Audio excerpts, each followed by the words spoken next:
Before we deep dive into this interesting story, subscribe to our channel and tell us where are you watching from. Share in the comments below. The morning at Eastbrook Academy carried the usual rhythm of privilege. Designer backpacks brushed against the polished lockers.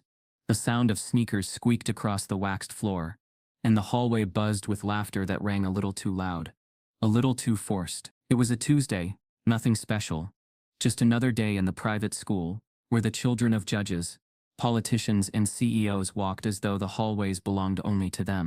For most students, mornings like these blended together into a haze of chatter and rushed goodbyes. But for Darius Carter, each morning carried weight. He moved carefully, like someone who had learned early that his presence was always noticed, even when he wished it wasn't. His mother often reminded him before school, "Keep your head down, son. Work hard. Don't give them a reason." She said it with love, but also with fear, a fear carved deep from her own brushes with injustice. Darius was 17, tall but lean, his hands always carrying more books than most of his classmates bothered with. He had earned his scholarship with straight A's and relentless discipline, yet no matter how polished his shoes were, or how neatly he ironed his shirts, the stares followed him. At Eastbrook, his excellence didn't erase the fact that he was different. It magnified it. As he entered the hallway that morning, his mind was already on the physics exam later that day. He scanned the crowded hallway for a spot to settle, and noticed an empty desk tucked by the window in the common area where students lingered before class. He slipped into it quietly, adjusting his books, already drowning in formulas he'd been memorizing the night before. That was when Ava Monroe arrived. Eva never walked. She glided. Blonde hair cascading over her shoulders, designer shoes clicking on the polished tile. Every step screamed confidence or arrogance, depending on who was watching.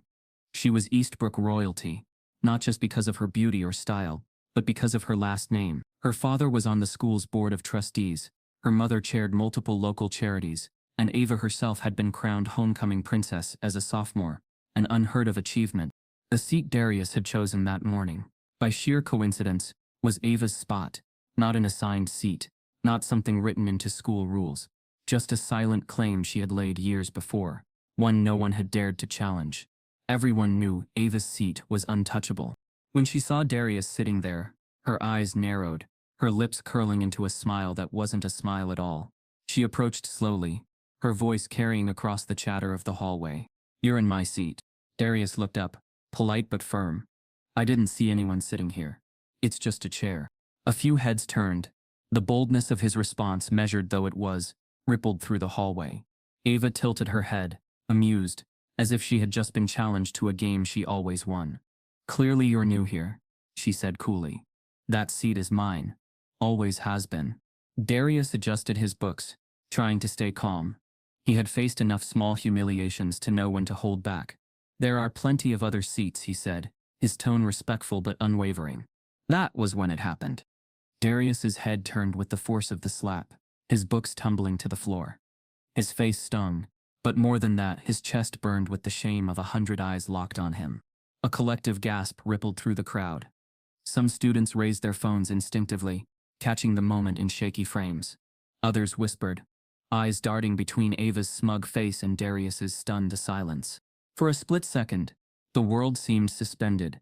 Even the teachers nearby hesitated, unsure whether to intervene.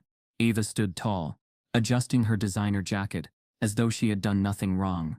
"You don't belong in my seat," she said sharply, her words cutting through the tension like a knife. "Remember your place." The phrase lingered in the air like smoke. Remember your place. The teachers still didn't move. Some exchanged nervous glances, while others pretended not to notice. The unspoken truth hung heavy. Ava Monroe was untouchable. But the students, oh, the students noticed. They noticed the red mark forming on Darius's cheek. They noticed the smug way Ava returned to her seat, as if she had proven some twisted point. They noticed the injustice, and for once they captured it. Phones lit up with notifications. The video of the slap spread like wildfire. Snap after snap, post after post. The moment traveled beyond Eastbrook's polished walls. In seconds, the slap was no longer just a cruel act. It was evidence. Some students whispered in disbelief. Others shook their heads, muttering words like racist, disgusting, she's done. But Ava sat with crossed legs, flipping her hair utterly unbothered, as if the world would protect her just as it always had. Darius bent down slowly to pick up his books, his face still stinging, his chest still heavy. He said nothing. He didn't have to. Because already, outside the walls of Eastbrook, the world was beginning to watch. And as the morning bell rang, its sound slicing through the stunned silence of the hallway, the first pings of viral notifications began flashing across the phones of students. By the time Darius walked into his first period classroom, the video of Ava Monroe slapping him had already left the building, and it wasn't coming back quietly. That night, before the school even addressed the incident, the slap had been viewed tens of thousands of times, and was on its way to becoming something no one at Eastbrook could control. By the time the morning bell faded into silence, the slap was no longer just an incident in a hallway. It had become a dividing line. Some students shuffled to class, pretending it hadn't happened, their eyes downcast, their conversations muted. Others whispered in corners, replaying the video on their phones, rewinding the moment over and over, as if searching for something invisible in the frames. But no matter how they looked at it, the truth was impossible to ignore. Ava Monroe had struck Darius Carter, and she had done it with the confidence of someone who believed she could get away with it. For Darius, the rest of the morning dragged like a weight chained to his chest. He felt every stare, every whisper, every glance that lingered a second too long. His cheek still carried a faint sting, though it was nothing compared to the ache in his pride. He had come to Eastbrook believing that if he studied hard enough, excelled high enough, and stayed out of trouble, he could carve a place for himself. But now, in the space of a single slap, he felt reduced again to the scholarship kid, the black kid, the boy who sat where he wasn't supposed to. Eastbrook was never built for him. Its grand brick buildings, its ivy-lined courtyards, its hallways filled with the scent of fresh polish and money. It was a world meant for children like Ava. For Darius, every day was a balancing act between survival and belonging. His mother, Angela, had worked 2 jobs just to keep food on the table after his father walked out years earlier. She had poured every ounce of her faith into him, repeating the same mantra whenever he grew tired. Education is your way out. Don't let anyone take it from you. That scholarship to Eastbrook had been the victory of their lives. For Angela, it was proof that sacrifice mattered. For Darius, it was supposed to be a bridge to a future where his skin wouldn't decide his worth. But the moment he walked through Eastbrook's iron gates, he had realized something. A scholarship bought him a desk, not acceptance. From his first week, there had been reminders. Subtle, cutting, the kind that slipped under the skin and stayed there. A girl had once whispered loud enough for him to hear. He only got in because they needed diversity points. A boy in gym had joked, "Don't guard him too close. He'll probably foul you." Even teachers sometimes carried assumptions they didn't realize, praising him for speaking so well, or looking surprised when he aced a test. And then there was Ava Monroe. Eva had a reputation that stretched far beyond her beauty. She was the kind of girl who never asked. She demanded. If the cafeteria ran out of her favorite salad, someone would find one for her. If she missed a homework deadline, extensions magically appeared. Everyone at Eastbrook knew why. Her father, Charles Monroe, wasn't just wealthy. He was power itself. As one of the longest-serving members of the school board, he donated heavily to the academy. His name was etched into plaques, his influence woven into every decision the administration made. Eva grew up in that shadow of privilege, taught from birth that the world bent to her will. She had never been told no, not once in her 17 years. Teachers feared angering her, students orbited around her, and even the principal treated her with careful courtesy. That was why when she had raised her hand against Darius, she hadn't hesitated. Deep down, she didn't fear consequences. And this wasn't the first time Ava had crossed a line. Students remembered. The time she mocked a boy for wearing off-brand sneakers, her laughter echoing through the cafeteria. The time she whispered something cruel about a girl's thrift store backpack, calling it garbage, until the girl cried. She had a way of turning privilege into a weapon, wielding it with casual cruelty. But the difference now was simple. This time someone had recorded it. She hit him like he was nothing. "Did you hear what she said? Remember your place. That's not just mean, that's racist. Don't act surprised. She's been like this forever." But alongside those whispers came another thread of conversation, hushed but heavy. "Her dad's on the board. Nothing's going to happen to her. They'll bury it. They always do. Darius is the one they'll warn. Watch." The fear was real, because Eastbrook had a history. Incidents of privilege swept under rugs. Problems solved quietly, always favoring the families who wrote the biggest checks. It was a pattern everyone knew but few dared speak aloud. Meanwhile, Ava entered the cafeteria late, sunglasses perched on her head, her smile wide and careless. Her friends flocked to her, laughing too loudly, as though the morning hadn't happened at all. For a moment, watching her, Darius realized the truth. To Ava, the slap meant nothing. To him it had been everything. That disconnect, that divide, was the heart of it. It wasn't about a chair. It wasn't even about a slap. It was about who was allowed to take up space, and who wasn't. It was about who could claim ownership, and who would always be treated as a guest. By the end of the day, rumors swirled that the principal, Mr. Langford, had been informed. Students speculated in whispers as they shuffled out of class. Some expected a suspension, others a warning, but most, especially those who had been at Eastbrook long enough, already knew the outcome. "She won't get punished," one boy muttered, "not with her dad on the board. They'll tell Darius to drop it. You'll see," a girl added, her voice low. And as the last bell rang, the air hung heavy with unspoken certainty. Because if history was any indication, Ava Monroe wasn't going to face consequences. That evening, the principal called both students into his office, but whispers spread fast that Ava would walk away untouched, while Darius's future might hang in the balance. The last bell had barely faded when the intercom crackled through Eastbrook's polished hallways. "Darius Carter and Ava Monroe, please report to the principal's office." The announcement cut through the building like a blade. Heads turned, whispers traveled down the corridors, and students exchanged looks that said what none of them dared speak aloud. This is it. This is where it either ends or gets buried. Darius walked the long hallway with his books clutched to his chest. Every step echoed like a reminder of what was at stake. His scholarship, his future, his mother's sacrifices. They all hung in the balance now. He had been raised to believe in fairness, to believe that authority figures were meant to protect. But deep down he already knew how this would play out. At Eastbrook, justice was never blind. It was Ava Monroe, by contrast, strolled to the office, as though she were heading to a fashion shoot. Her friends trailed behind her for part of the walk, giggling. Before peeling off near the lockers, Ava adjusted her pearl earrings and smoothed her blazer, her posture tall and confident. There wasn't a flicker of fear in her face, only the calm assurance of someone who had grown up knowing the rules bent in her favor. The two of them arrived at the heavy wooden doors of Principal Langford's office. Ava walked in without knocking. Darius hesitated, then followed.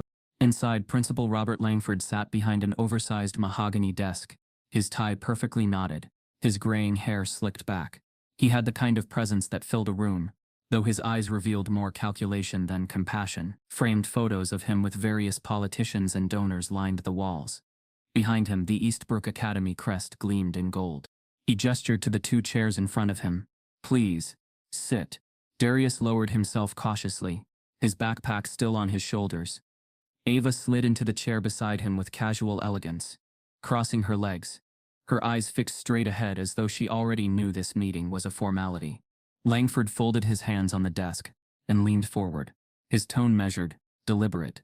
"Now, I've been made aware of an incident in the hallway this morning." Darius's pulse quickened. He opened his mouth, but Langford raised a hand. "I don't want to hear rehearsed accounts. I know emotions are high, and I know things may have gotten exaggerated." He glanced briefly at Darius before turning his gaze squarely on Ava. "Ava, is there anything you'd like to say first?" Ava gave a faint sigh, the kind people give when they're tired of being misunderstood. "Honestly, Mr. Langford, I don't even know why this is being made into such a big deal. He was in my seat. I asked politely. He refused. Things got tense. And yes, I reacted. I shouldn't have, but I was frustrated." Her voice was calm, almost rehearsed. She never once said I slapped him. She never once admitted fault. Instead, she painted it as a misunderstanding. Two students clashing over a trivial thing. Langford nodded slowly, as though she had offered wisdom instead of arrogance. "Thank you for your honesty, Ava. It takes maturity to admit when you've overreacted." Then his eyes shifted to Darius. "Now, son, I know you're upset, and rightfully so, but sometimes when we escalate matters, they spiral into situations we can't control. I don't want this to affect your scholarship. You've worked hard to be here, and it would be a shame to see all that jeopardized over one unfortunate moment." The words hit Darius like a weight. Jeopardized? He hadn't done anything. He had sat down. He had stayed calm. And yet here was the principle, implying that speaking the truth, demanding fairness, could cost him everything. Darius swallowed hard, his voice tight. "Sir, she slapped me, in front of everyone, and she told me to remember my place. That wasn't just frustration." Langford's jaw tightened, but his eyes softened in that patronizing way adults often used with children. "Darius, I understand you feel hurt, but words get twisted. Teenagers say things in the heat of the moment that they don't mean. Ava has apologized, haven't you, Ava?" Eva tilted her head, her lips curving. "Of course. I regret how it looked. How it looked. Not what she had done." Langford leaned back, verdict already written in his mind. "Here's what we'll do. Ava, this will serve as a warning. I trust it won't happen again." He turned to Darius. "And you, young man, should focus on your studies. Don't let distractions pull you down. You've got too much potential to throw it away." Darius sat frozen, his hands gripping the straps of his backpack. He wanted to shout, to demand why her violence was a warning, while his silence was treated like a threat. But he could feel the trap closing, the unspoken reminder that any resistance could be twisted into aggression. The meeting ended with the soft scrape of Ava's chair as she stood. She brushed invisible dust from her blazer and flashed a practiced smile. "Thank you, Mr. Langford." She walked out with the same confidence she'd carried in, leaving behind the faint trace of expensive perfume. Darius rose more slowly, his chest heavy, his mind racing. Langford offered him a final piece of advice, his voice lowered, almost fatherly. "Son, trust me on this. Let this go. Don't turn one moment into something that defines you. People forget, but only if you let them." Outside the office, Darius leaned against the cool wall, his breath unsteady. Around him, students pretended not to stare, but he could hear the whispers ripple through the hallway. "She got away with it. Told you nothing would happen. Poor kid. He never stood a chance." Their voices weren't cruel. They were resigned. The kind of resignation born from years of watching the powerful walk free. But what no one realized was that outside the brick walls of Eastbrook, the world wasn't staying quiet. That video, shaky and grainy as it was, had already begun to race through timelines and feeds. People beyond the academy had started to see the slap, the arrogance, the indifference. By the time the sun set over Eastbrook's manicured lawns, the video had been shared tens of thousands of times. By midnight it was everywhere, and with every repost came captions that pulled no punches. White privilege in action. He sat in a seat. She slapped him, and they let her walk free. This is what America still looks like. The school thought it had contained the fire. Instead, it had poured gasoline on a blaze that was just beginning to spread.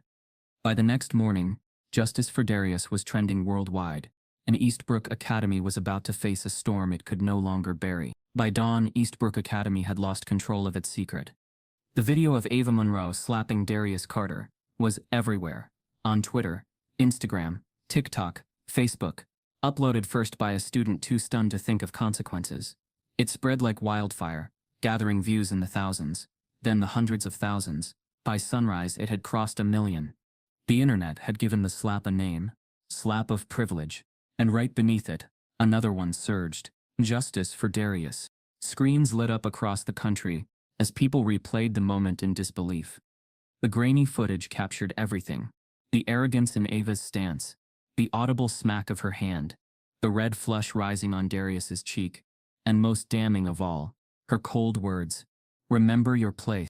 In bedrooms, offices, and cafes far from Eastbrook's polished corridors, people stopped scrolling and stared. Comments poured in, each more heated than the last. This is 2025, and a black student is still being told to remember his place? Unbelievable. If that had been the other way around, he'd already be expelled. Probably arrested. Eastbrook Academy better do something fast, or this will blow up bigger. It wasn't just outrage, it was recognition. The video was no longer about one student and one slap. It became a symbol, a shorthand for the way privilege and racism still operated in plain sight. By mid-morning, national news outlets had caught on. Headlines filled the internet like a tidal wave. Private school scandal. White student slaps black classmate over seat. Privilege on display. Viral video sparks outrage. Remember your place. The phrase that sparked a firestorm. Talk shows debated it. Podcasts dissected it. And for the first time in his life, Darius's name was on everyone's lips. Not for his academic excellence, not for his quiet perseverance, but for being humiliated in a hallway. In a modest apartment across town, Angela Carter sat on the edge of her couch, her trembling hands wrapped around her phone. She had watched the video once, then twice, then again, each time feeling her chest cave in. It wasn't just the slap, it was the way her son's face fell, the way the teachers stood frozen, the way no one had stepped in. Tears streamed down her cheeks as she whispered to herself, "They let it happen. They just let it happen." She had always feared Eastbrook would break her son's spirit. She had feared the weight of being the only one in so many classrooms, the subtle comments, the stares, but she had never imagined it would come to this. His pain broadcast to the world, his humiliation replayed in strangers' hands. When Darius walked through the door that afternoon, his shoulders slumped, Angela pulled him into her arms. He didn't resist. For the first time in years, he felt like a child again, safe only in her embrace. "I'm so sorry, baby," she whispered, voice breaking. "I sent you there to be safe, to grow, and look what they've done to you." Darius shook his head, his voice hoarse. "It's not your fault, Mom. You gave me a chance. You gave me everything. But they just see me as a reminder." Angela kissed his forehead, but behind her tears, anger brewed. This wasn't just about a slap anymore. This was about every door that had been closed, every moment she had swallowed her pride to give her son a better life. While the Carters clung to each other in grief, the Monroes moved quickly into strategy. In their sprawling mansion on the wealthy side of town, Charles Monroe sat with his wife, Evelyn, and Ava, at their polished dining table. The tension was thick, not from guilt, but from calculation.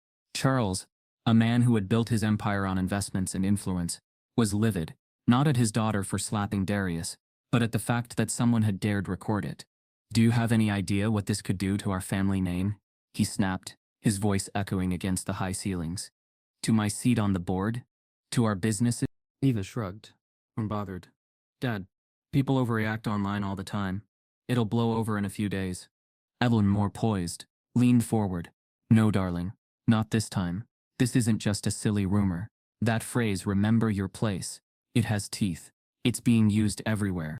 Charles had already made calls. By the end of the evening, he had hired one of the most expensive PR firms in the state. Their job: rewrite the story, control the narrative, paint Ava not as a villain but as a misunderstood teenager. Draft statements were prepared. Ava deeply regrets the incident. A heated misunderstanding between two students should not define them. Carefully crafted lines that sounded contrite without admitting guilt. Behind the scenes, lawyers were briefed, ready to silence anyone who pushed too hard. But the internet was not so easily controlled. Every time a statement was released, new angles of the video surfaced. Another student uploaded the audio clearer. Another posted screenshots. Hashtags flooded faster than PR spin could catch. And something unexpected happened. Former Eastbrook students began to speak out.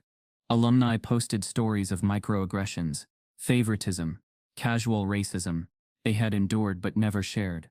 One wrote, "I graduated 5 years ago, and I can tell you this isn't new. Eastbrook protects its own." Suddenly, it wasn't just Ava on trial. It was Eastbrook Academy itself. The school released a generic statement. "Eastbrook does not tolerate discrimination of any kind. We are reviewing the matter internally." But the comments beneath it told the truth. Translation: they're going to protect the rich girl. We see through this. Justice for Darius isn't going away. Darius watched it all unfold in silence. His phone buzzed nonstop with messages from strangers. Some supportive, some cruel, some just curious. He wanted to disappear, to crawl into a corner and shut out the world. Yet he also felt something stirring. For the first time, people were saying what he had never dared say aloud. They were naming it for what it was. But the attention came at a cost. Walking down the street, he noticed stares, recognition from strangers. His mother's phone rang with journalists demanding interviews. And in his inbox, hidden among the outpouring of support, were threats. Anonymous, venomous, reminding him that speaking up came with a price. Still, the fire kept growing. By midnight, clips of the slap had been played on national news. Commentators called it a symbol of systemic injustice. Activists demanded accountability. And in the quiet of Eastbrook's manicured lawns, the administration braced for impact. because outrage online had a way of spilling into the real world. The next morning, when Darius arrived at school, he saw them before he even stepped through the gates. Dozens of protesters holding signs that read, "A seat isn't worth a slap," and Eastbrook do better. The morning air outside Eastbrook Academy no longer carried its usual calm. Where manicured hedges once stood as a symbol of prestige, they now framed a different picture. Rows of students, teachers, and community members holding signs, their voices rising in chants that echoed against the stone walls. Justice for Darius. A seat isn't worth a slap. Eastbrook, do better. What began as murmurs online had materialized into flesh and blood. The school's pristine image was cracking, and the cracks were loud. Darius stood frozen at the gates, his backpack heavy on his shoulders, staring at the scene that greeted him. He had expected whispers in hallways, maybe more stares. But this, protesters spilling across the front lawn, media vans parked at the curb, cameras rolling. He hadn't imagined this storm. Inside the crowd, the Black Student Union had taken the lead.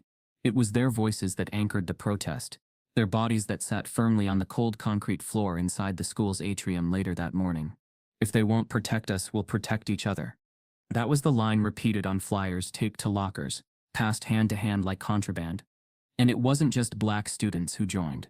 White allies, many of them friends of Darius, stood shoulder to shoulder, holding signs scrawled with defiance. Privilege isn't protection. A seat is not worth violence. Some looked nervous, aware that standing against Ava Monroe meant more than a protest. It meant risking social exile, but they stood anyway. The atmosphere inside the school grew heavier by the hour. Some teachers quietly applauded the courage, sneaking extra chairs or bottles of water to the sit-in group. Others, more cautious, whispered warnings. Be careful, the board won't like this. Their fear wasn't misplaced. Everyone knew the Monroe name carried weight that could crush careers. Principal Langford tried to appear calm as he walked through the atrium, his polished shoes clicking against the marble floor, but his clenched jaw betrayed him. This disruption must end, he declared, his voice carrying more authority than conviction. A student leader, Jamal Peters, a senior and president of the Black Student Union, stood up. His voice didn't waver. This isn't disruption. This is accountability. We will not move until the school does what it should have done on day one. Hold Ava Monroe responsible. Cheers erupted from the crowd. Cameras caught it all. Students standing, fists raised, voices united. But while the students found power in numbers, fear slithered quietly through the staff. A veteran teacher whispered to a colleague, "They're brave, but this is Eastbrook. You know how this ends. The board will side with the money." Her colleague shook her head, conflicted. Maybe not this time. The whole world is watching. And she was right. The world was watching. By midday, live news vans lined the street. Journalists interviewed students and parents, microphones catching words that Eastbrook had tried to bury. Helicopters hovered above, their blades cutting through the air like the urgency of the moment itself. Darius, meanwhile, felt torn between gratitude and unease. He had never wanted to be a symbol. He had wanted only to survive Eastbrook, to graduate, to make his mother proud. But now, his name was on posters, shouted in chants, printed in headlines. He sat at the edge of the sit-in, his head bowed, his heart pounding. Was this strength, or was it a burden too heavy for one student to carry? Nearby, Charles Monroe stood by his car, his jaw set, watching the same scene unfold. He spoke into his phone, his voice low and sharp. "I don't care how much it costs. In this circus, my daughter will not be humiliated by a mob." His eyes cut across the crowd and landed briefly on Darius, filled with a cold disdain that felt personal. By afternoon, the sit-in swelled beyond capacity. Students filled the atrium, voices echoing through the high ceilings. Reporters pressed against the glass doors, capturing every chant, every raised sign. For the first time, the power dynamic at Eastbrook had shifted. The students had seized the floor, but tension simmered just beneath. Rumors spread that board members were calling emergency meetings, that some teachers might face reprimand for encouraging unrest. And then, just when the chants reached their peak, an unexpected ripple cut through the room. A sudden hush fell. Heads turned toward the grand staircase at the back of the atrium. Ava Monroe had arrived. She descended slowly, a calculated performance. Oversized sunglasses shielded her eyes, her designer coat draped over her shoulders, as though she were stepping into a runway, not a protest. The smirk on her lips carried no fear, no apology, only defiance. She didn't need to say a word. Her presence alone was a challenge, a statement. You cannot touch me. Some students hissed under their breath. Others clutched their signs tighter, their anger swelling at the sight of her arrogance. Cameras zoomed in, capturing the moment, as though it were the climax of a film. And in that instant, as chance faltered into silence, the fight at Eastbrook Academy crystallized. It wasn't just students versus administration anymore. It was a battle of perception, privilege, and truth, played out in front of the entire nation. Ava removed her sunglasses with a flourish, scanning the crowd with amused eyes, and said one line that froze the protest in stunned silence. So, which one of you is recording my good side? The atrium still hummed with the echo of Ava Monroe's smug remark. Students stared at her in disbelief, protest signs trembling in their hands. Some had expected guilt, maybe even tears. Instead, Ava had chosen arrogance, her smirk sharper than any denial. And as cameras flashed, as microphones stretched toward her, she adjusted her coat like she was on trial for fashion, not justice. By the next morning, Ava's defense was everywhere. Her family had moved with the speed of money and power, orchestrating their narrative like a staged play. A statement was released through their newly hired PR firm, carefully crafted in polished language. The Monroe family leaned hard on that phrase, selective footage. Within hours, a new video surfaced, not from the original angle, but from another student's phone, edited and clipped just enough to blur the impact. In this version, Ava's words were muffled, her slap cut off mid-motion, framed to suggest a heated exchange, rather than an act of violence. It was uploaded by an anonymous account, but the watermark revealed a telling clue: a media firm known for crisis management. To those who didn't know better, the new footage cast doubt. Maybe it wasn't as bad as it looked. Maybe the internet had overreacted. But those who had seen the real video knew the truth, and they weren't having it. Twitter threads exploded, dissecting the differences between the clips. Screenshots circled, captions blazing. This is manipulation. Rich family trying to rewrite history. Don't let them gaslight us. The hashtags, instead of dying down, surged stronger. Slap of privilege climbed back into the top 10 trends. Justice for Darius became a rallying cry, not just for Eastbrook students, but for strangers across the country who saw their own experiences reflected in his humiliation. Darius sat in his room that evening, his phone buzzing non-stop. Some messages offered support, others skepticism, and then there were the cruel ones. Comments accusing him of playing the victim, of ruining Ava's life, of dragging race into everything. Each one dug deeper into his chest, sharpening his shame. Angela Carter stood by his door, watching her son silently scroll, his face illuminated by the glow of the screen. She wanted to snatch the phone away, to shield him from every venomous word, but she also knew he needed to see the other side. The strangers defending him, the students chanting his name, the voices refusing to let his pain be erased. She walked into the room, her voice soft but steady. Baby, don't let them make you doubt yourself. You didn't provoke her. You didn't ask for this. You've done nothing wrong. Darius exhaled, his voice quiet. But Mom, they're making it sound like I did. Like I started it, and people believe it. What if the school believes it? Angela placed a hand on his shoulder, squeezing gently. The truth has a way of surviving lies. It may take time, but it will. You'll see. Meanwhile, inside Eastbrook, the school remained complicit. Principal Langford called emergency faculty meetings, urging teachers to remain neutral and not engage with media. He walked the halls with tighter shoulders, yet his gaze still softened around Ava. She continued attending classes, her seat untouched, her friends orbiting her like always. And Ava? She reveled in the attention. Though her social media accounts flooded with hate, her DMs filled with angry strangers calling her a racist, her comments sections overflowing with snake emojis, she walked through Eastbrook's halls untouched. No detentions, no suspension, no consequences. Her friends whispered encouragement, assuring her it would pass. But the hate followed her offline. One afternoon, a classmate confronted her outside the cafeteria. "You think this is funny?" the girl asked, holding up her phone with the video playing. Ava rolled her eyes. "I think people need to get over it. It was just a slap. He's fine." The words spread like wildfire through the student body. Each casual dismissal fanned the flames of anger. Students who had once stayed silent now found their voices muttering in hallways, posting anonymously online, and yet Ava's confidence never wavered. To her, this was temporary noise. Her family had always insulated her, always fixed her messes. Why would this be any different? But the internet has a way of digging deeper than polished statements and selective footage. Late one evening, while hashtags still trended and debates raged online, a new post surfaced. This time, it wasn't a video from the hallway. It was an audio recording. Leaked anonymously, the voice is unmistakable. It was Ava and her friends, laughing. The audio crackled with background noise, but Ava's voice was clear. Did you see his face? Priceless. He looked like he didn't even know whether to cry or bow. Laughter erupted in the background. Then Ava again, mocking. Remember your place. I can't believe I actually said that. Too perfect. The recording ended with more laughter, carefree and cruel. Within minutes, the clip spread across Twitter, TikTok, Instagram. Headlines shifted from speculation to certainty. No editing, no manipulation. Ava's own words had betrayed her. The internet pounced. She wasn't sorry. She was proud. This isn't teenage drama. This is racism caught on tape. No more excuses. Expel her. For the first time since the slap, even some of Ava's closest allies fell silent.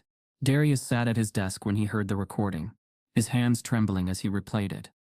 This wasn't just proof of what happened in the hallway.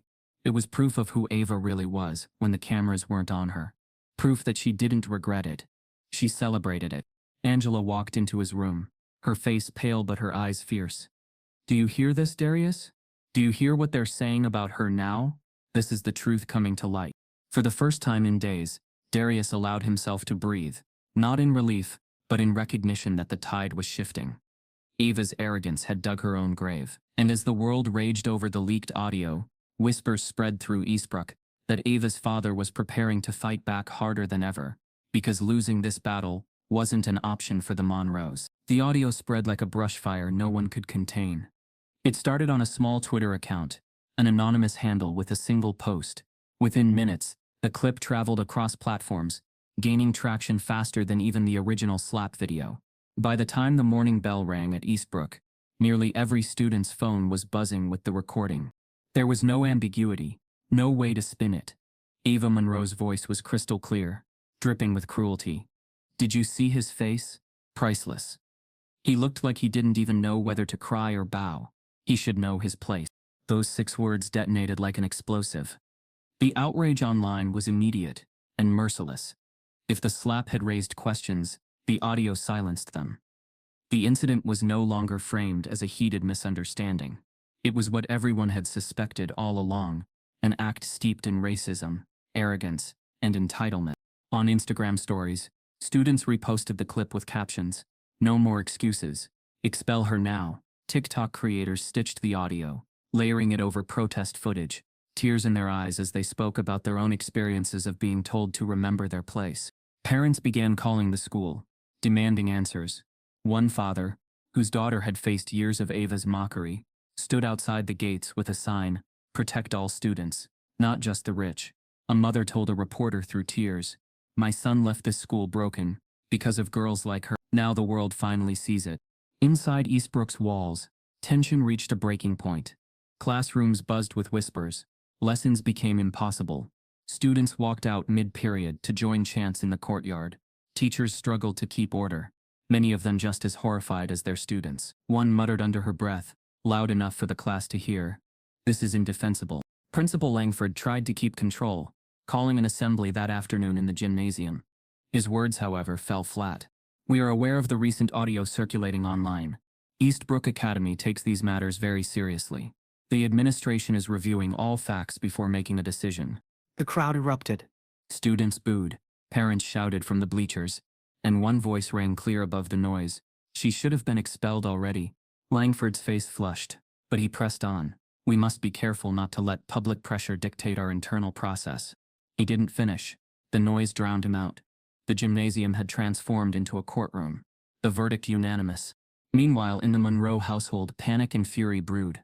Charles Monroe paced his study, phone pressed to his ear. "Shut it down," he barked to a lawyer. "I don't care how, threaten lawsuits. Demand takedowns. This audio is slander." On the other end, the lawyer hesitated.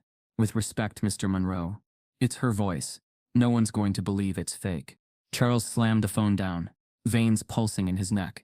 He turned to Ava, who lounged on the couch, scrolling through her phone. Do you understand what you've done? He snapped. This isn't a slap anymore. This is racism. Do you realize what that means? Eva rolled her eyes, tossing her hair back. People are overreacting. They always do. It'll blow over. Her mother, Evelyn, sat rigid beside her. No, Ava. This isn't like the other times. You've humiliated this family. You've humiliated us all. Eva scoffed. So what? He's fine. He should have known not to sit in my seat. That's how it works here. The room fell silent. Even Charles, who had spent his life excusing his daughter's behavior, faltered at her bluntness. For the first time, he realized this wasn't just arrogance. It was something darker, ingrained. But Charles Monroe wasn't a man who backed down. He wasn't about to let a teenager, scholarship student or not, jeopardize his empire. He picked up the phone again, his voice ice cold. If they want war, we'll give them war. Back at school, Darius felt the shift in the air. Everywhere he went, he heard whispers of support, saw nods from students who had never spoken to him before. Yet, the weight pressed harder on his chest. He hadn't asked for this movement. He hadn't asked to be a symbol, and now it felt like the entire school, maybe even the country, was waiting for him to leave.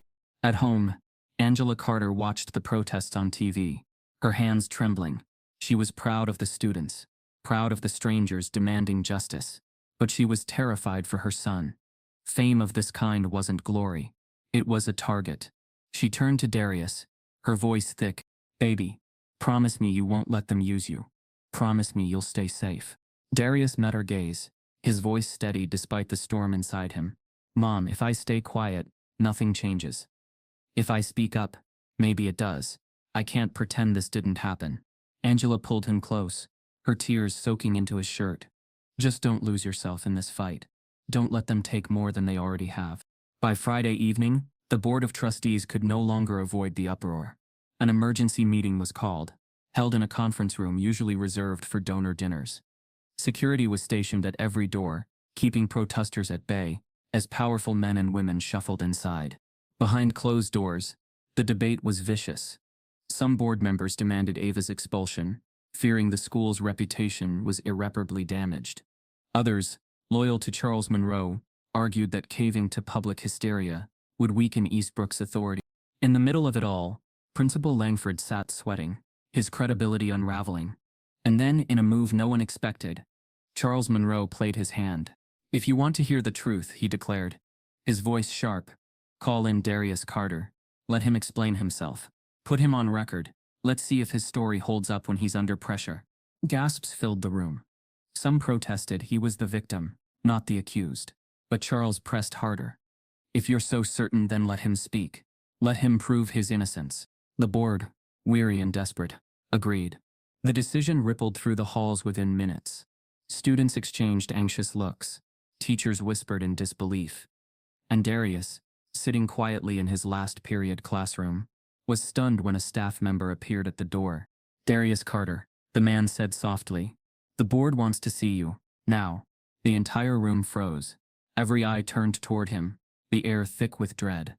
Darius rose slowly, his heart pounding, his legs heavy as though the floor itself resisted his steps. He walked into the hallway, each footfall echoing louder than the last. This wasn't a meeting about Ava anymore. It was about him, and as the boardroom doors closed behind him, Darius realized with chilling clarity, he was the one on trial, not her. The boardroom felt colder than the rest of Eastbrook, though the polished mahogany table and chandeliers above gave it the illusion of warmth. Darius stepped inside with hesitant feet, his palms damp, his heart thundering against his ribcage.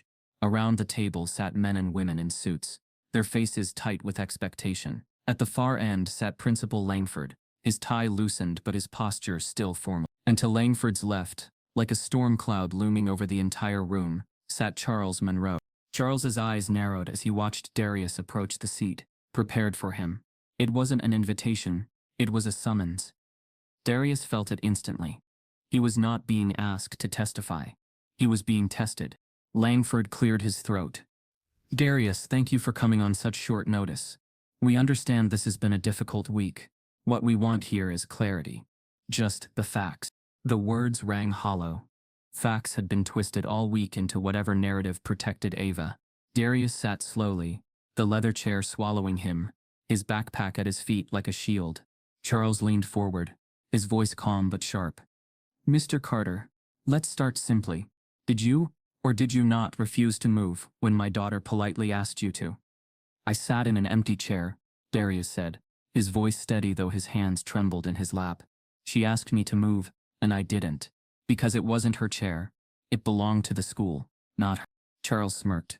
So, you admit you provoked her? Murmurs rippled around the table. Darius's pulse spiked, his chest heavy. For a moment he thought of walking out. Thought of staying silent. But then his mother's words echoed in his mind. Education is your way out. Don't let anyone take it from you. Darius straightened in his chair, his voice gaining strength. No, I didn't provoke her. Sitting in a chair isn't provocation. Being slapped and told to remember my place, that's racism. That's humiliation. The room fell silent. Even Langford's eyes flickered with unease. And then, something unexpected happened. The door at the back of the boardroom creaked open.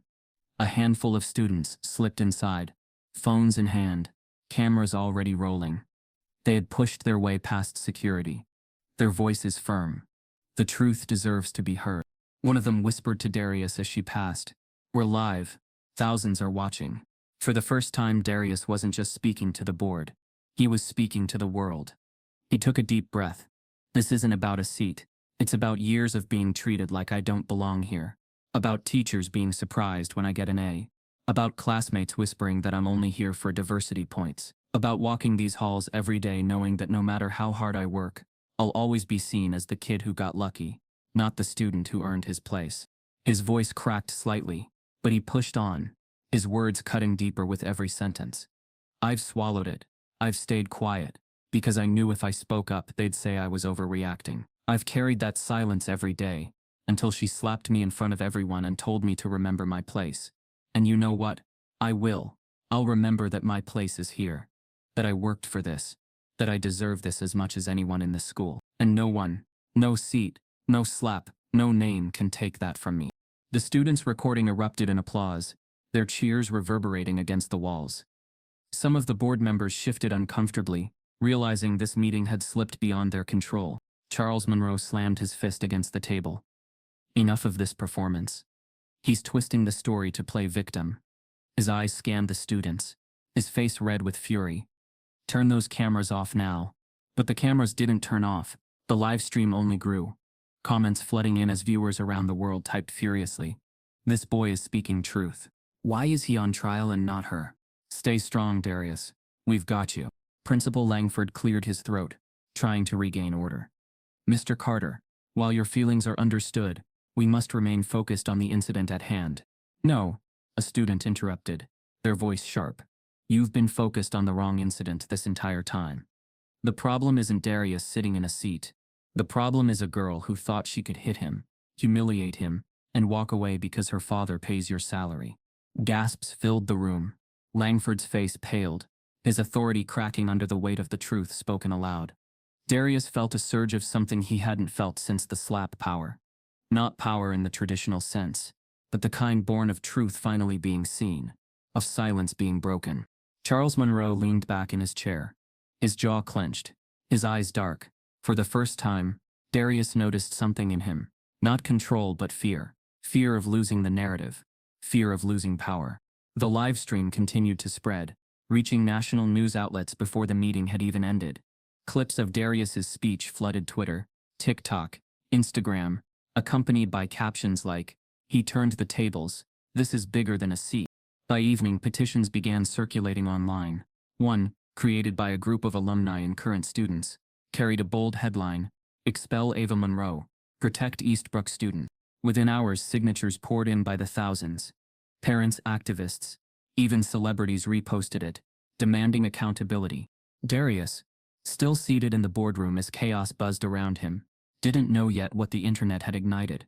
He only knew that for the first time, the power in the room didn't belong entirely to Charles Monroe, or to the board. That night, as the petition neared 50,000 signatures, word spread that Ava's future at Eastbrook wasn't just at risk, Her entire future beyond the academy was now hanging by a thread.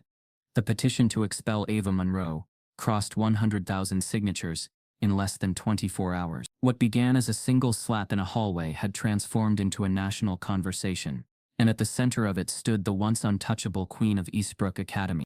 For years, Ava had moved through life like a monarch, her every step trailed by admiration, fear, or envy.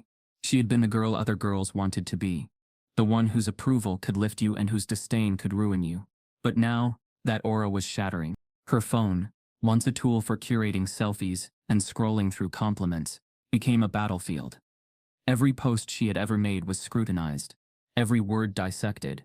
Old tweets resurfaced, snide comments about classmates, jokes that carried an edge of cruelty, screenshots of her mocking less wealthy students circulated like evidence at trial. Her friends, who once clung to her side, began to vanish. At lunch, the table that had always overflowed with admirers now sat half empty. Some excused themselves quietly, saying their parents didn't want them involved. Others simply ghosted her, their silence louder than any words. One girl, Chloe, who had been Ava's closest friend since middle school, finally broke ranks. On Instagram, she posted, "I can't defend this anymore. We all knew Ava had a cruel streak, but this is beyond. To Darius, I'm sorry for every time I laughed when I should have spoken up." The betrayal stung Ava more than the online hate. She scrolled through Chloe's post again and again, her jaw clenched, her face flushed with rage. "Coward," she spat at her screen. "She's just jealous." But it wasn't just her friendships unraveling. The future she had always assumed was hers by right began slipping through her fingers. Charles Monroe's fury only grew. He stormed around the house, his voice booming. "They're abandoning us like rats. After everything I've given this school, after every dollar, this is how they repay us." Ellen Monroe, usually poised, began to crack under the pressure. She avoided charity events, stopped answering calls from friends. At night, she stared at Ava, across the dinner table, with eyes that seemed less maternal, more calculating, as if she were evaluating the damage her daughter had done to their reputation. But Ava, blinded by pride, refused to bend. "They'll forget. They always do. In a few weeks, some other scandal will happen, and no one will even remember my name." Her words rang hollow, even to herself, because the internet didn't forget. If anything, the anger sharpened. Memes of her smirk in the atrium circulated with captions like "privilege personified in the face of entitlement." TikTok users layered her mocking laugh from the leaked audio over images of civil rights protests, calling her the echo of history we swore we'd leave behind. And then came the threats. At first they were vague comments under her posts. "You'll get what's coming. Careful walking home." Then they grew darker, sliding into her DMs with venom. "I know where you live. People like you deserve worse than expulsion." Her father dismissed them as noise, but Ava began to feel the fear creeping in. Every time she walked from her car to the front door, her eyes darted over her shoulder. Every time she opened her phone, her chest tightened. But rather than reflect, the Monroe family doubled down on their narrative. "This isn't our fault," Charles barked during one heated dinner. "This is that boy's doing. He's vindictive. He's milking this for sympathy. Without him, none of this would have spiraled." Angela Carter, sitting at her kitchen table across town, would have laughed bitterly if she had heard that. Her son hadn't ruined Ava's life. Ava had done that herself. But for the Monroes, accountability was always someone else's burden. Meanwhile, Darius tried to live in the eye of the storm. He walked the halls of Eastbrook with his head lowered, yet he could feel the shift. Where there had once been whispers of doubt, now there were nods of solidarity. Students stopped him to say they were proud of him, that his words at the board meeting had inspired them. Strangers online called him brave, resilient, the voice of truth. But admiration was a weight too. He had never wanted to be a leader, never wanted to be a cause. And as the attention grew, so did the danger. Late one evening, while sitting at his desk, his phone buzzed with a notification from an unknown number. At first he thought it was another message of support, but when he opened it, his breath caught in his throat. The text was short, sharp, and chilling. "Watch your back." Darius stared at the words, his pulse racing. His first instinct was to delete it, pretend it hadn't arrived. But the more he looked at it, the heavier it felt. It wasn't just a message, it was a threat. He showed it to his mother, her face draining of color as she read it. "We're calling the police," Angela said, her voice trembling. This has gone too far. But even as she reached for the phone, Darius couldn't shake the thought that lodged in his chest. Whoever sent that message wasn't just warning him.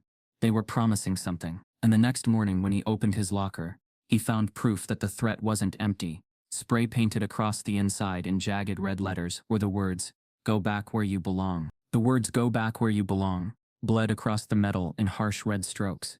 The paint still sticky, the smell sharp in his nostrils.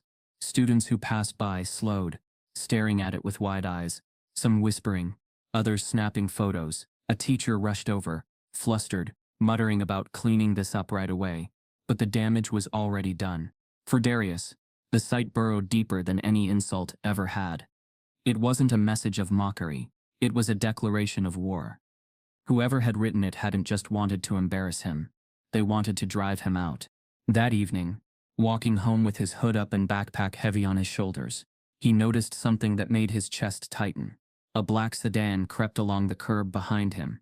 At first he thought it was coincidence, but when he turned down a side street, the car turned too. Its headlights washed over him, slow and deliberate. Darius's steps quickened. He ducked into a corner store, waiting inside until the car passed, his heart pounding in his throat. When he finally made it home, he collapsed onto the couch, hands shaking. Angela noticed instantly. "What happened?" she asked, dropping the dish towel from her hands. He hesitated, then told her everything. The locker, the car, the feeling of eyes watching him even in his own school. Angela's face paled. "This isn't just bullying anymore, Darius. This is dangerous." She sat beside him, gripping his hand tightly. "You need to leave that school. We'll find another way. I don't care if I have to work 3 jobs. I won't let them hurt you." But Darius shook his head, his jaw tight. "If I leave, they win. That's what they want, to scare me out of being here." Angela's voice broke. "Baby, no degree, no scholarship is worth your life." Her words hung heavy in the air, a truth he couldn't dismiss. Yet deep inside, another truth pressed harder. If he left, the story would end, not with Ava being held accountable, but with him being erased. And he couldn't let that happen. The next day, the harassment escalated. His locker, scrubbed clean by janitors, was tagged again before lunch with another slur. "You don't belong." Anonymous notes appeared in his textbooks. "We're watching you." Someone even slipped a crumpled piece of paper into his backpack that read simply "Run." But even as Jamal spoke with fire, his eyes betrayed unease. Everyone could see it now. This was no longer about words. This was about intimidation. The whispers spread through the school like wildfire. Some students rallied closer to Darius, offering protection, refusing to be silent. Others kept their distance, afraid of being dragged into the crossfire. Teachers caught in the middle turned a blind eye, as if pretending not to see would make it safer. The Monroe family, meanwhile, remained unmoved. Charles doubled down in private conversations, insisting to the board and to anyone who would listen. "This is a witch hunt. That boy is manipulating the system. He's tearing this school apart." But behind his bluster, cracks began to show. Anonymous protesters started appearing outside the Monroe mansion at night, holding candles and signs. National outlets shifted their coverage, from Ava's cruelty to the Monroe's attempts to silence justice. And Ava? She continued to strut through Eastbrook's halls, sunglasses on, her smirk in place. But even she felt the shift. Her once loyal entourage now dwindled to just 2 silent shadows. Every glance cast her way carried judgment, not admiration. She no longer looked untouchable. She looked cornered. For Darius, however, the cornering was literal. It happened on a Thursday night.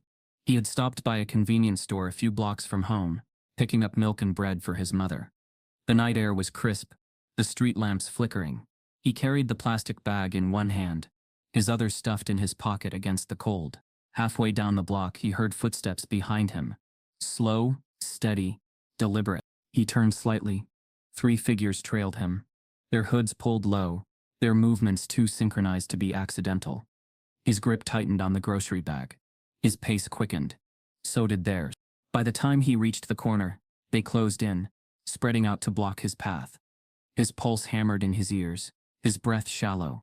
One of them stepped forward, his voice low, mocking. "Thought you were brave, huh? Thought you could humiliate her and walk away?" Another leaned closer, whispering sharp enough to cut. "We told you to watch your back." Darius froze, the weight of the moment crushing down on him. He wasn't in a boardroom now. not in front of cameras or students. There was no live stream to protect him, no chance to drown out the hate.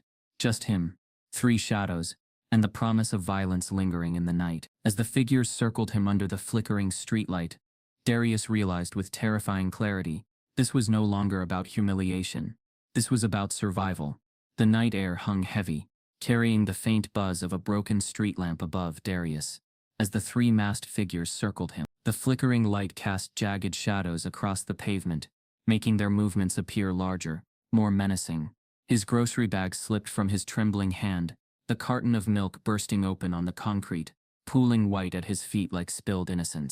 "Where's all that confidence now?" one boy sneered, shoving him hard in the chest. Darius stumbled backward but caught himself, his palms burning as they scraped against the rough brick wall behind him.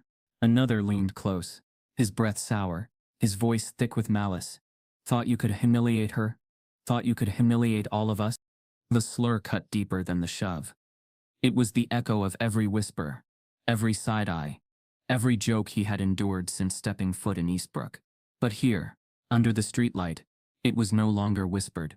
It was screamed, hurled at him with the full weight of hatred. Darius's chest heaved. His body screamed at him to fight back, to swing, to shove, to make them feel even a fraction of the humiliation he had carried for weeks.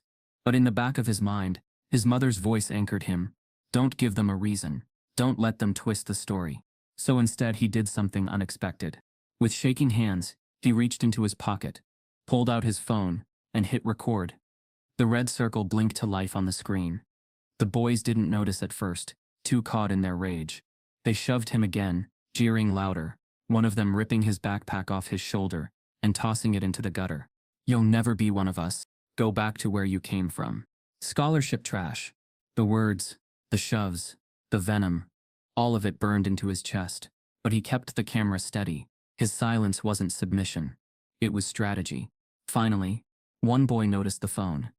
"He's recording," he shouted, panic flashing in his eyes. Darius stood frozen, his breath ragged, the recording still running in his trembling hand. His body shook not from defeat, but from restraint, from the power of holding back when every instinct screamed to strike. He had chosen not to meet hate with violence, but with truth. He staggered home, his groceries lost, his backpack damp from the gutter. Angela was waiting at the door, her face pale with worry. When she saw him, her heart broke. "What happened?" she cried, pulling him inside, her hands running over him as though searching for hidden wounds. Darius showed her the video. Together they watched the grainy footage, the shoves, the slurs, the venom dripping from every word. Angela's hand flew to her mouth, tears spilling. "They could have," she choked, unable to finish. "They could have killed you. But they didn't," Darius said quietly. His voice shook, but his eyes held fire. "Because I didn't give them the chance. Because now the whole world will see what this place really is." By morning, the video was everywhere. Students passed it around in group chats. Activists reposted it, furious captions attached. News anchors replayed the grainy footage with sober commentary. This isn't just one incident. This is a culture. For weeks, the focus had been Ava's slap. But now, the narrative expanded. It wasn't just about one privileged girl.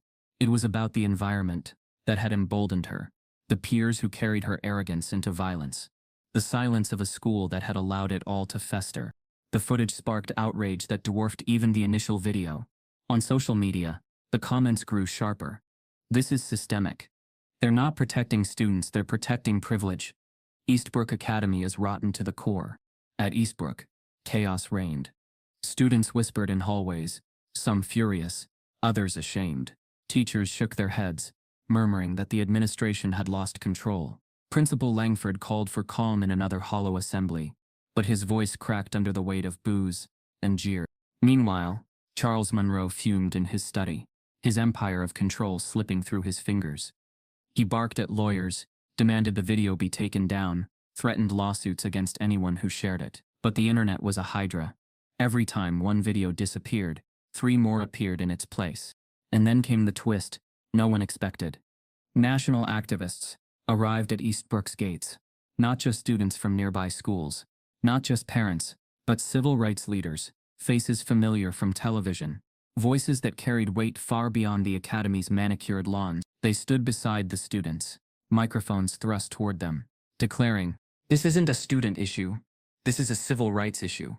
We will not allow another generation to be silenced by money and power. Eastbrook Academy, we are watching, and we are ready to take legal action." Lawsuits. The word rippled through the community like a shockwave. Suddenly, this wasn't just about expulsion or suspension. This was about dismantling the system of favoritism and privilege that had shielded Ava Monroe and emboldened others to terrorize Darius. Darius watched from the crowd, his phone buzzing in his hand with messages of support, interviews requested, people begging for him to speak again. He stood silent, the weight of it pressing on him. He hadn't wanted to be a symbol, but here he was, his silence and his truth reshaping the ground beneath him. Angela squeezed his hand, her voice trembling. "You started something bigger than them, Darius. Bigger than this school.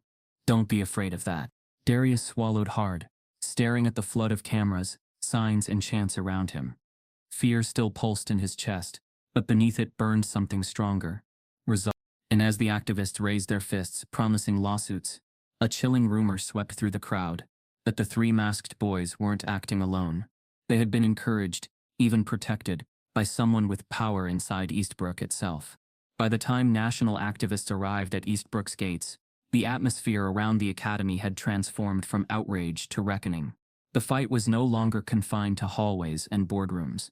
It was unfolding in the court of public opinion, with millions serving as judge and jury. Civil rights groups released statements demanding immediate action, Ava Monroe's expulsion, an independent investigation into the school's culture, and systemic reform to protect minority students.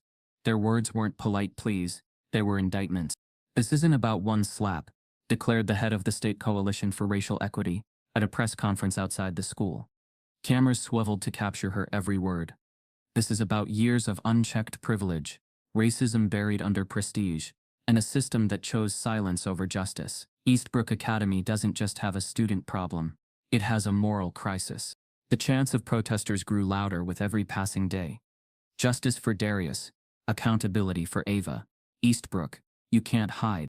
Inside the academy, however, the school board remained silent.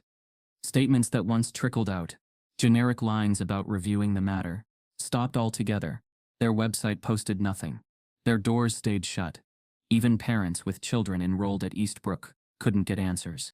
This silence, rather than protecting them, became fuel for the fire. Media anchors began asking pointed questions on air. What does Eastbrook have to hide? Why hasn't Ava Monroe been expelled? What message does this send to students of color across the country? The pressure bled into the Monroe family's carefully constructed life. Charles Monroe, once respected as a powerful businessman and donor, began to feel the sting of backlash. Clients quietly withdrew from deals. A luxury brand he partnered with announced it was suspending ties pending review. Small business owners launched boycotts against companies linked to him, their slogans painted across storefronts. "We don't support racism." Evelyn Monroe, usually poised, spoke quietly, but firmly. "Charles, maybe this time, maybe Ava went too far." Her words were a crack in the wall of denial. But Ava bristled. "Don't take his side, Mom. They're all against me. They don't understand what it's like here. He was sitting in my seat, and he refused to move. What was I supposed to do?" Evelyn's eyes softened, filled with something Ava hadn't seen before: fear. "You were supposed to walk away, Ava. You were supposed to be smarter than this." But Ava couldn't hear it. Her pride drowned out her mother's worry. To her, admitting guilt was weakness. And weakness was something the Monroe family didn't tolerate. Meanwhile, Darius carried the weight of being thrust into the role of reluctant symbol. He couldn't walk the streets without being recognized. Strangers stopped him to thank him, to hug him, to share their own stories of injustice. On social media, his words from the boardroom were stitched into videos, replayed like a rallying cry. But with admiration came expectation. Activists reached out to him, urging him to speak at rallies. Journalists requested interviews. Hashtags demanded his presence. Hear from Darius. At school, the divide deepened. Some students openly joined protests, skipping classes to sit outside with signs. Others resented the chaos, whispering that Darius had brought trouble to Eastbrook. Teachers were caught in the middle, some speaking out in support of reform, others fearful of retaliation from the board. In the cafeteria, Jamal Peters rallied a group of students around a laptop. "We're live streaming again tonight. he told them. They're hiding behind silence, but we won't let them bury this. We're the ones telling the story now. And the live streams mattered. Every chant, every sit-in, every protest was amplified online, reaching thousands, then millions. Eastbrook's silence was no longer protection. It was damning evidence. But the real twist came from within the academy itself. One night, as the protests swelled outside and Ava scrolled angrily through hateful comments inside her bedroom, a different kind of post appeared online. It wasn't a video or a chant. It was a screenshot. Then another, and another. Emails, leaked directly from inside Eastbrook's administration. They revealed exchanges between Principal Langford and Charles Monroe in the days following the slap. Langford had written, "We need to downplay this. Ava's future cannot be compromised over one emotional moment. I'll make sure Darius doesn't push it further." Another email, Reid handled the meeting. Ava received only a warning, as requested. Darius was advised not to escalate. Hopefully this will die down soon. The final most damning line, "Don't worry, Charles. I'll protect Ava, as always." The internet exploded. Screenshots flooded Twitter and Instagram. Hashtags multiplying with rage. And a cover-up at Eastbrook. Emails exposed. Protecting privilege. News anchors waved printouts of the emails on live TV. Their voices filled with indignation. "This isn't just negligence," one anchor declared. "This is collusion. This is a principal admitting to protecting a wealthy student while silencing a black scholarship student. This is a scandal that reaches the very heart of the institution." Inside Eastbrook, the emails spread like wildfire. Students gasped as they read them, their suspicion confirmed. Teachers stared at their screens in disbelief. Even parents who had defended the school's process now fell silent, their faith broken. And in the Monroe household, Charles's face turned gray as the walls of denial closed in. For the first time, even Ava's arrogance faltered. "Dad, what does this mean?" she whispered. Charles clenched his fists, his voice low but venomous.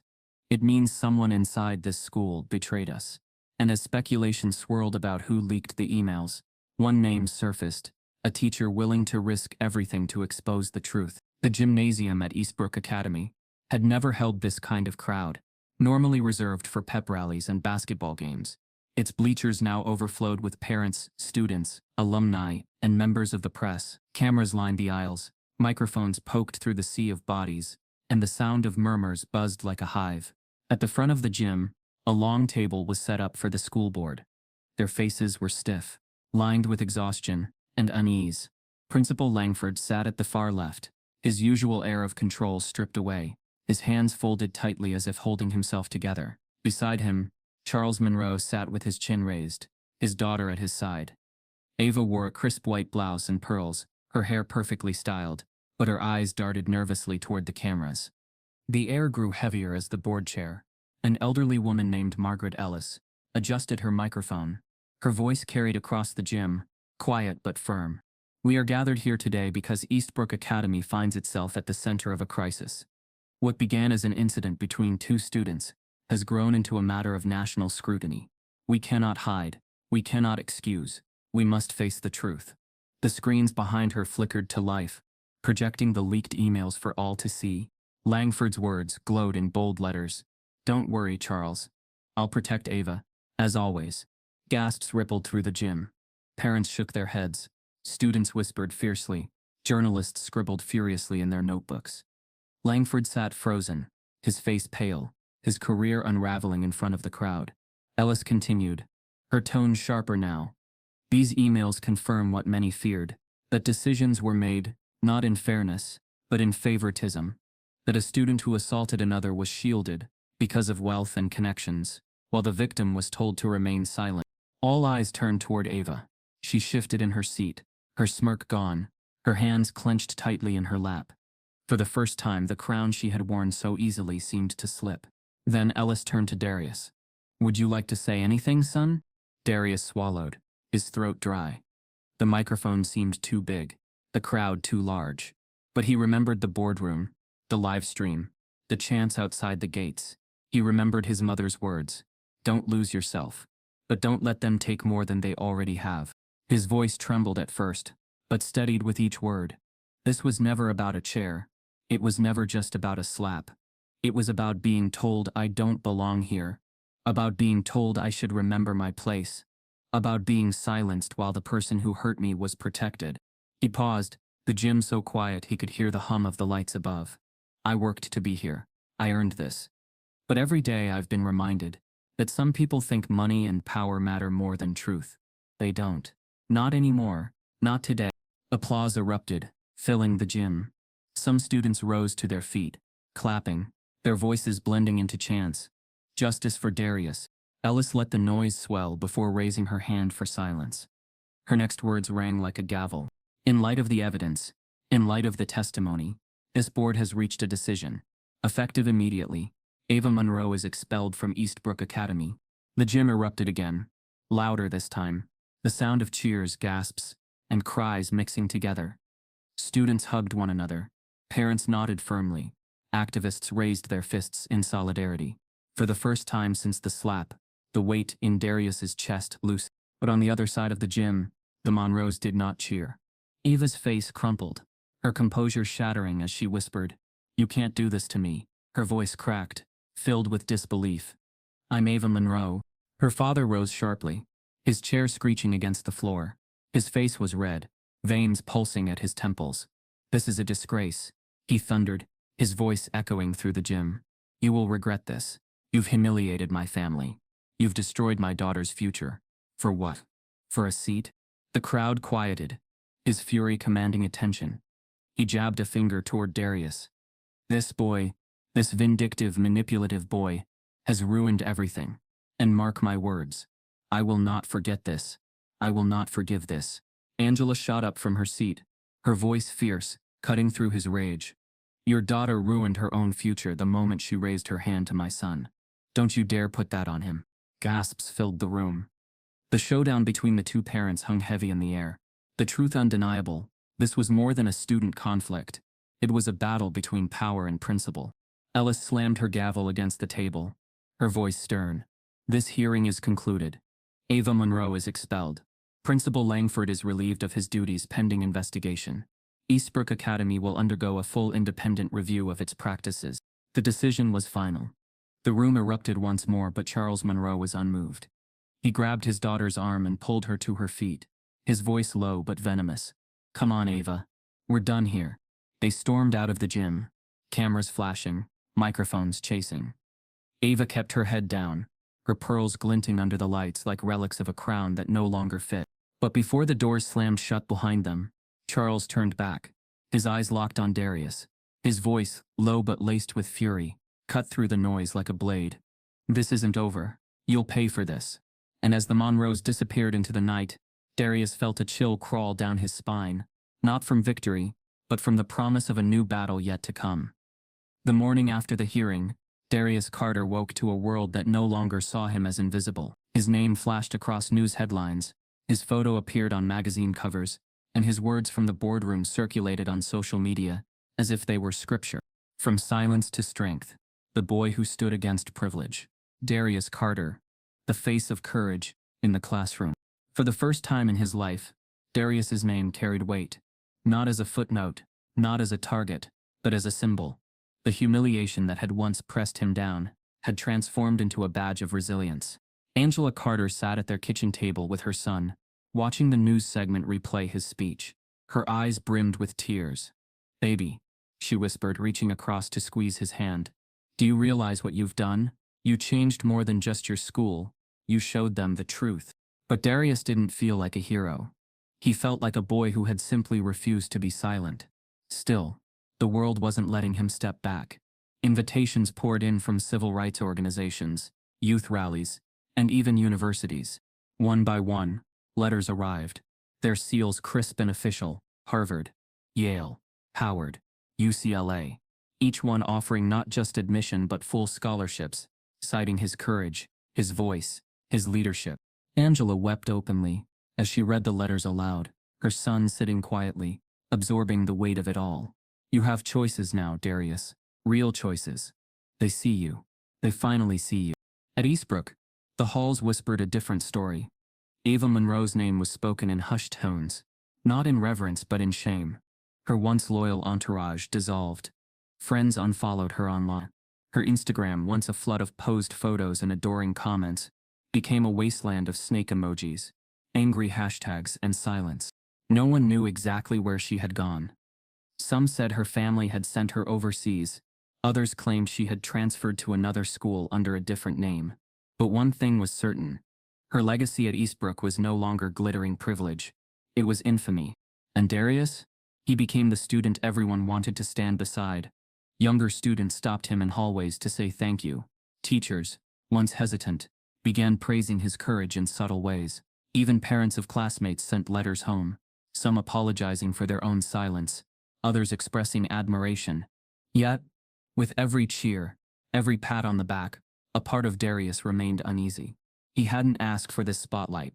He hadn't planned for his pain to become a movement. He thought of the night outside the convenience store, the slurs, the threats, and he knew the danger hadn't vanished just because Ava had.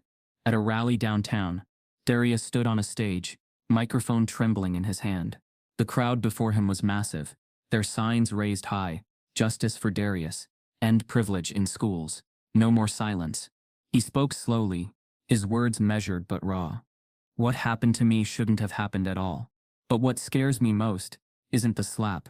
It's that if no one had recorded it, if no one had posted it, maybe none of this would have happened. Maybe it would have been buried, just like so many other stories before mine. The crowd erupted in applause, but Darius's eyes were heavy. Because behind his words lay the question that gnawed at him every night. Back home, Angela noticed the change in him. He smiled when people praised him, but in quiet moments, his face grew distant. One evening, she found him staring out the window, lost in thought. "What's on your mind, baby?" she asked softly. He turned to her, his eyes full of questions he couldn't fully voice. "Mom, how many kids don't get cameras? How many kids get slapped, silenced, threatened, and no one ever knows? What about them?" Angela's throat tightened. She wanted to tell him that every voice mattered, that his courage had opened a door for others. But she also knew the truth he was carrying. Injustice only changed when the world chose to look. And too often it chose not to. His scholarships, the rallies, the recognition, they were victories. But to Darius, they felt incomplete. Because justice, he realized, wasn't just about him. It was about all the names no one would ever chant, all the stories no one would ever hear. That night, as he lay in bed, his phone buzzed with another notification, yet another invitation to speak. He silenced it, staring at the ceiling, his mind racing. Was he meant to be a student, or was he being pushed into something larger? Could he be both?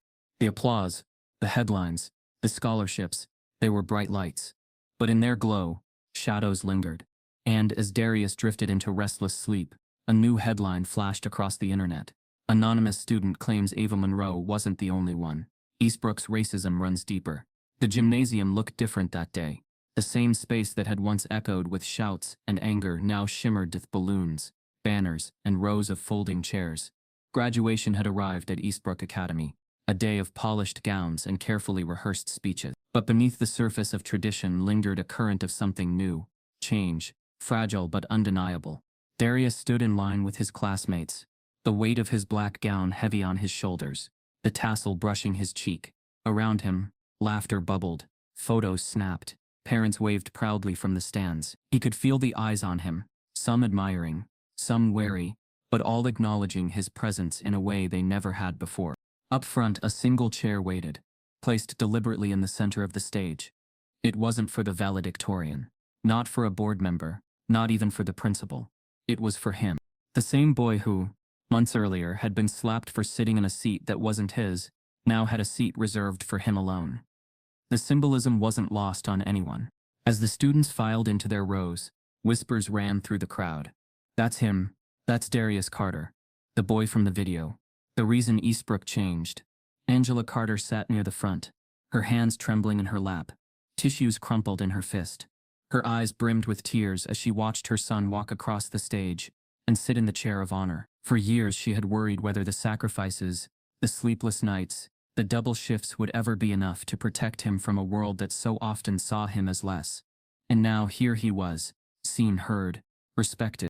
She pressed a hand to her lips, whispering a prayer of thanks, even as tears streamed down her cheeks. The ceremony unfolded in polished order, speeches about success, about the future, about legacy. But when the head of the school board stepped up to the microphone, her tone shifted. Today we celebrate not just academic achievement, but resilience. This year our school was challenged, tested, and changed. And one student, through grace and courage, reminded us all what dignity looks like in the face of injustice. Darius Carter, your place here has never been given. It has been earned, and today we honor that truth.